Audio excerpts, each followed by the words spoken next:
శ్రీకాకుళం జిల్లా పలాసలో భారీ వర్షాలకు ఇల్లు కూలి భార్యాభర్తలు దుర్మరణం చెందారు. శ్రీకాకుళం జిల్లా మందస మండలం సవరతంబూరు గ్రామంలో దుర్ఘటన చోటు చేసుకుంది. సవర చిన్నగుడియ సవర రూపమ్మ అనే వృద్ధ దంపతులు మృతి చెందారు. రాత్రి నిద్రిస్తున్న సమయంలో దుర్ఘటన చోటు చేసుకున్నట్లు తెలుస్తోంది. 108 లో హరిపురం ప్రభుత్వ ఆసుపత్రికి తరలించారు. ఆసుపత్రిలో చికిత్స పొందుతూ మృతి చెందారు. కేసు నమోదు చేసుకుని పోలీసులు దర్యాప్తు చేస్తున్నారు. మండలం అంసరాల పంచాయతీ, మాది సవర టుబ్బూరు గ్రామం, మాది ఎస్టీ గ్రామము, మాది ఏజెన్సీ ప్రాంతము. ఈరోజు చనిపోయినటువంటి వ్యక్తులు ఏదైతే ఉన్నదో మాకు సమీప బంధువులు అవుతారు.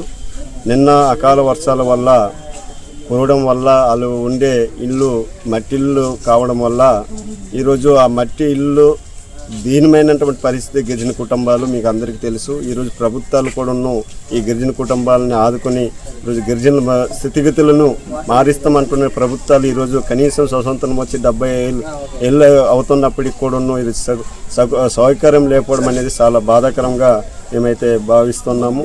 తక్షణం ప్రభుత్వం ఈ కుటుంబాలని దృష్టిలో పెట్టుకొని ప్రతి గిరిజన గ్రామాల్లో పక్కా ఇల్లులు మంజూరు చేసి మాలాంటి పేద కుటుంబాలని ఆదుకుంటారు.